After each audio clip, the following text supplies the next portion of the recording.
Welcome to Cinemaphile, where we bring you the best in independent, documentary, and foreign films, and we talk to the people who made them. I'm your host, Mike Caspar, and you can find out more about the program by going to cinemaphilepod.com. 16-year-old Choo befriends three rebellious classmates in their elite all-girls Chinese school. Their urge to resist authoritarian teachers and school doctrines drive them to discover the erased stories of mythical gangsters that rule the streets of colonial Singapore. It's a beautiful film, so well done. The film is called AMOEBA. We're joined today by the director and writer, Siyou Tan. Siyou, welcome to the program. Hi, thank you, Mike. Thank you. My understanding is that this story came from some of your short films that you had done before you made Amoeba. Let's talk a little bit about the story, how it's evolved over time, and what inspired the story to begin with. Mhm. So, I made a short film called Strawberry Cheesecake in 2021. And actually, I have been working on Amoeba prior to the short film. So, I have been writing it, trying to kind of make sense of it. But the writing kind of hit a wall. And so I kind of wanted to give up. And so I applied. I mean, it was also the pandemic, and I thought like I was never gonna make a film again. So I kind of like started to frantically apply for grants and try to find a way to make a short film, to sort of attack the amoeba from another angle. And so I managed to find a grant, a youth grant in Singapore. It came with some mentorship, and you had to choose a genre. So, in the spirit of like pandemic and California being on fire and everything, I chose horror, even though I am terrified of horror films. Just because I also heard that horror films is kind of fun to make, and I kind of wanted to have some fun. The process of making it was like kind of interesting because the script was a little bit about rebellious girls wanting the world to blow up in a way. And so because of the kind of like exploration of the horror genre, I was tasked to like really dig deep into my fears as a teenager, just kind of investigate that, which I didn't really do with the early version of Amoeba. So that's how I made Strawberry Cheesecake, and I think in a way, this roundabout exploration of amoeba through a short horror film sort of unlocked a bit of something. And the film is inspired, I guess, loosely by my growing up in Singapore. Like I kind of did well, and I bumbled and I went into this like elite all girls school. It was a Chinese style school. And I don't know, I think when you are like 13, 14, suddenly you start to understand. Then I started to just understand like things that I didn't understand when I was like 11 and 12. And because it's like a very strict authoritarian style school, and also my family, like my mother is extremely strict too, very Chinese authoritarian. So it's a kind of like bombardment on all fronts of this control, and like I have to be a good dutiful student because I have to become a good dutiful wife and then be a good dutiful mother to my children and sons. So I was very rebellious starting going into this school.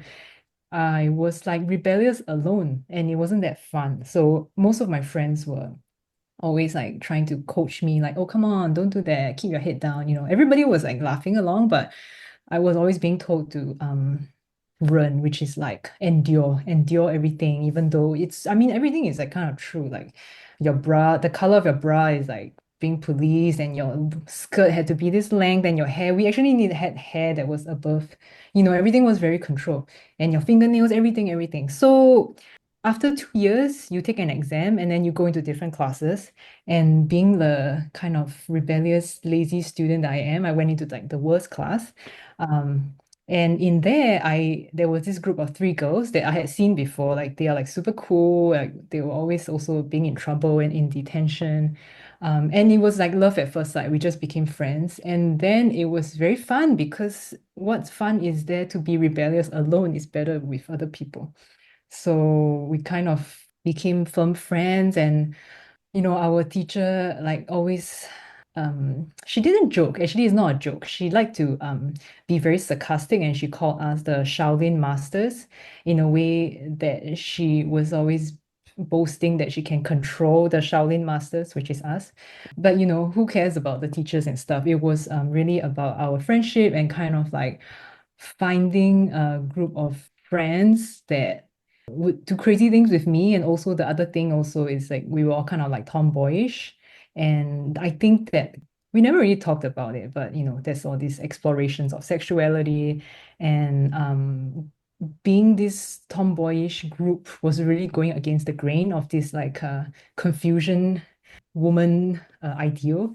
And so that was also another thing. And so I guess in short, that period of time inspired a bit of kind of the identity of amoeba. And I moved to the United States. I've been in the United States since college, and I think just looking back on growing up in Singapore, it's this kind of joy and a bit of the melancholy of separating because we're all, all the friendships kind of go different ways because you choose different things, but also recognizing how the Singapore as like a young country, young nation state really influences your life as like a young person and sort of dictates how it should be. And so it's like all these things that kind of fed into amoeba. Well, all the things you described are in many different ways in the film. And I want to go back to something that when you started talking about the origin story for Amoeba, which is this decision to go with a horror theme. And Mhm. while the film has elements, it doesn't, it has so many more other elements other than horror in the film. But one of the things that I have found over the last few years, I was never a big fan of horror films growing up and really for most of my life, but over the period of time since I've been doing the show, I've watched a lot more. And one thing about horror films that I think is different than a lot of other genres is that the audience becomes more involved. If they like what they're saying, they become more involved on a deeper level, on an emotional level. Because fear is one of our primal instincts. And if you're afraid, you pay attention to things that are happening around you more. And I just find that to be something I never considered. And now, whenever I see a good horror film, often also, not so much the case here, but in a horror film, the audience usually knows more than the characters in the film know.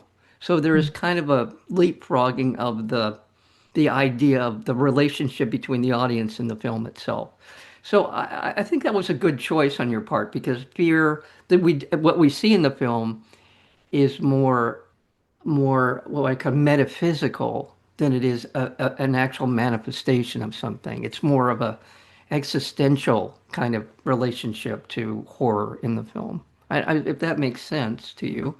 Yes, exactly. I mean, you really understood, I guess, because after I did the horror short film, I accepted that I'm really not a horror person. Like I'm really terrified of watching horror films. It's no offense to horror fans. I cannot just I am too I don't it sort of haunts me when I watch a horror film. I have nightmares and it all starts to make me crazy. So I think I am a person who has many fears, but I think I chose not to explore these fears through like the genre of horror, but through I think more metaphysical. It's because my fears are very existential, I guess. Yeah. Okay. Exactly. Yeah, I'm sorry. Yes, and that's the way that Choo is experiencing them. By the way, I want to make sure that I give the proper amount of recognition to the cast because everyone in this film is so good in their performances, in the character development, their interaction with one another. So many reasons to say this, yeah, just a remarkable that interaction, the playing off of one another. Now, Chu is played by, is it Ranice Tay? Yeah, thank you so much for saying that because I also think they are pretty remarkable. And so Choo is played by Renice Tay, and she's actually a national athlete in Tai Chi and also a theater practitioner. So she's kind of mixing theater and Tai Chi, and I think she's very, very interesting. Sophia is played by Lim Shi-an, who is a young screen actress in Singapore. Gina is played by Genevieve Tan, and she's also a theater actor. and she does some puppetry as well. And Nicole Lee plays Vanessa. She's also a young screen actor and a screenwriter. I could spend a lot of time talking about each individual character. I don't want to, I will at some point, but I also want to talk about the big picture story, which is, as you described, this school, the Confucian school that they go to, and how we see the power structures, we see the rebellious nature of these young women who want to be in a gang. There's a whole another subtext to that part of the film, which I loved, and also the history of Singapore and sort of the lionization of that mythology, and there's a couple of scenes early on in the film where Chu stands up in front of the class because she's being forced to run for a particular office, and she just lays bare the hypocrisy to these. I mean, it's jaw-dropping in a way, but it's so funny and it's so almost surreal in the reaction of the class. It's like they've internalized this so much that they're not even shocked to be hearing it from somebody else. Is that a fair way Yeah. to put it? Yes, totally. I mean, it's very strange. I mean, to grow up in this like young country that decided nation building is very important, and we are going to force feed everyone with this narrative, this new narrative that we created. And I mean, I was in Singapore recently for our Independence Day, and can I say it? It's a little bit North Korea. There's all these military parades, there's all these songs, and I mean, to be honest, these songs from my childhood, they are like stuck in my brain. When I hear them, there's a sense of pride and a sense of joy and a sense of embarrassment. I don't know, it's very complex, I guess. But I think it's very deeply embedded in us, especially, I guess, maybe my generation, which was the children of the so-called pioneers. I Mm. mean, I don't. We can talk about the history of Singapore later, but they like to call themselves the pioneers. And so I think we were the experiment for them. Like we were in schools and it was very much like, okay, let's try this, let's try that. I mean, in a way, because I like to think more mature and older now, and I can see how I'm not like blindly angry about, these things, but I can see how to ensure the survival of this young country, these things have to be done. And it's not just a Singapore thing. I think these things are done throughout the world, maybe in different ways and maybe more refined methods. I don't know. But it's the same. It's a bit of control of people and a bit of indoctrination and about national myths and how these kind of influence what you think about yourself and the history of Singapore kind of being rewritten because there's a much longer history of Singapore, which was kind of like erased, just like how the actual gangsters just disappeared and erased, Just I think everything is sort of to like since independence, a lot of the modern history of Singapore is about this like very narrow capitalist mythology Yeah. dream, which is Yeah. all represented in the Merlion. No, you're absolutely right. Every nation that I know of, every nation does some version of this mythology. They create a mythology, and somehow, some way, the people who by happenstance and accident live in this particular geographical configuration are somehow better than the rest of humanity in some manner of speaking. Yeah, and I don't know if humans need it or the people that wield power need us to believe it. I don't know Right. if people actually believe, as you said, or they just, in order, it keeps a story, a narrative alive to legitimize whatever they're doing, right? Mhm. Most of the time. I'm not always, but most of the time. Mhm. And I just love that about the film. I love that. I mean, it's something that's been a thing for me for a long time because I feel I'm a human being more than I am anything else. Yeah. Yeah. And so for me, when I see something that's done so well, so spot on, and to see young women doing this it warms my heart. Oh, that's good. I'm happy to hear that. I mean, it also, yeah, it warms my heart too because I think you're exactly right in a sense that when you do these things in Singapore, maybe the world, and you call it out, people are kind of like stunned and it's funny. I mean, I thank you also for seeing the humor in it because I think it's quite funny. But actually, I mean, as I guess as a filmmaker, I'm kind of skirting the line a little bit. I'm not sure how it will be received in Singapore, especially to make fun of the Merlion and the national story and kind of the statues of great men. These things are might not be taken very well, but let's see. I think humor is a sort of a disguise, is the way to make it a bit of a satire without being too outright about it. But I think I also found that because I went abroad and then I go back to Singapore, sometimes when I am bluntly just laying out these things, people are like, but that's, it's very strange because it's a very surreal kind of reality. Yeah, which is, I guess I was trying to encapsulate in the election.